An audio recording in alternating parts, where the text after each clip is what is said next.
A part of that plan, of course, is to induce the gradual surrender of American sovereignty, piece by piece and step by step, to various international organizations, of which the United Nations is the outstanding but far from the only example. Now, here are the aims for the United States. 1, greatly expanded government spending for every conceivable means of getting rid of ever larger sums of American money as wastefully as possible. 2, higher and then much higher taxes. 3, an increasingly unbalanced budget despite the higher taxes. 4, wild inflation of our currency. 5, government controls of prices, wages, and materials, supposedly to combat inflation. 6, greatly increased socialistic controls over every operation of our economy and every activity of our daily lives. This is to be accompanied, naturally and automatically, by a correspondingly huge increase in the size of our bureaucracy and in both the cost and reach of our domestic government. 7, far more centralization of power in Washington and the practical elimination of our state lines. There is a many-faceted drive at work to have our state lines eventually mean no more within the nation than our county lines do now within the states. 8, the steady advance of federal aid to and control over our educational system, leading to complete federalization of our public education. 9, a constant hammering into the American consciousness of the horror of modern warfare, the beauties and the absolute necessity of peace.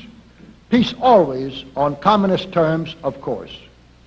And 10, the consequent willingness of the American people to allow the steps of appeasement by our government which amount to a piecemeal surrender of the rest of the free world and of the United States itself.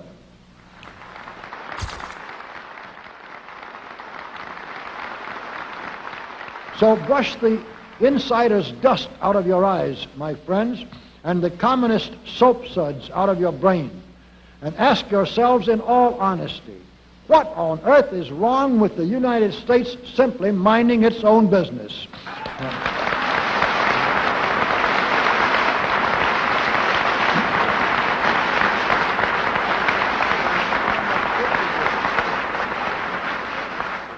Or with having its foreign policy function primarily for the safety and benefit of the American people.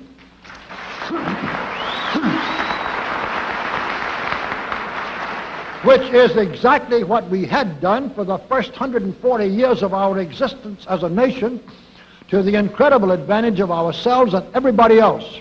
Everybody, that is, except a numerically small clique of power-lusting conspirators who had somehow inflicted themselves on a gullible world. While we turn to a very brief summarization of what we hope the John Birch Society will help and even sometimes lead the American people to accomplish during the next 15 years. 1, our first and most important specific undertaking should be to restore the complete independence of the United States.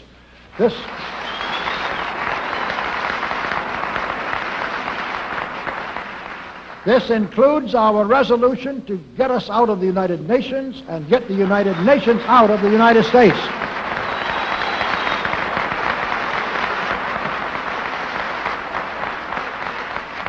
2, we must once again make our money freely redeemable in gold at some realistic price.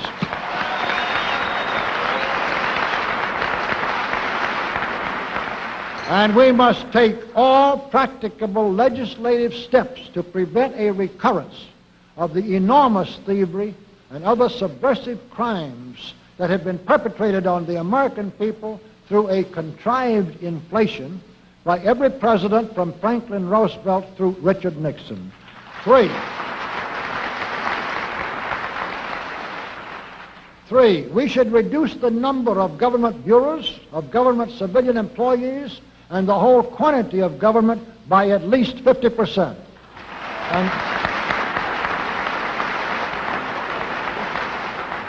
And we should achieve at least this much reduction in proper fashion through gradually convincing a majority of the American people of the wisdom of such a course. 4, we should withdraw all American troops from every spot on earth that is not American soil, except when and where such troops may be required as decided by Congress to protect American lives and property from criminal vandalism.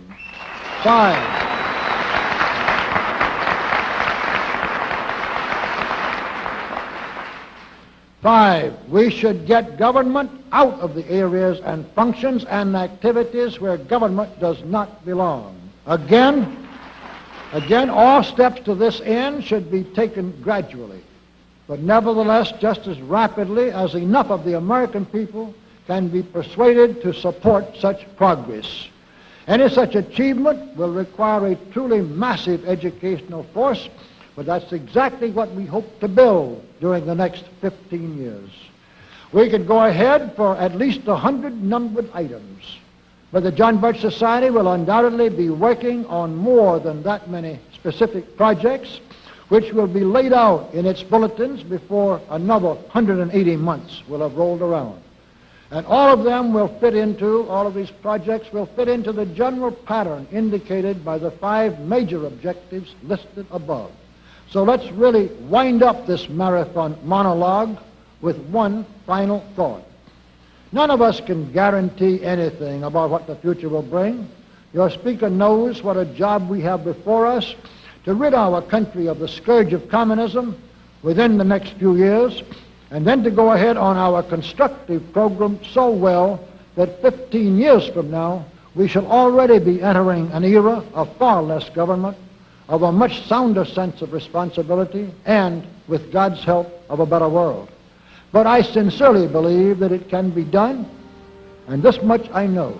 If every man and woman in this audience should leave here tonight feeling in his or her own mind and heart that it can and must be done, then it surely will be.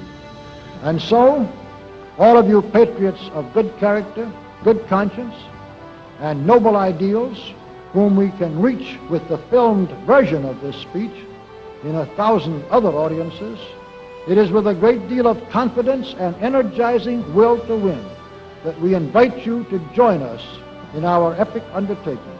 While to all of you great, wonderful friends in this present audience, I certainly extend my very deep thanks indeed for so much patience and attention. Thank you and good night.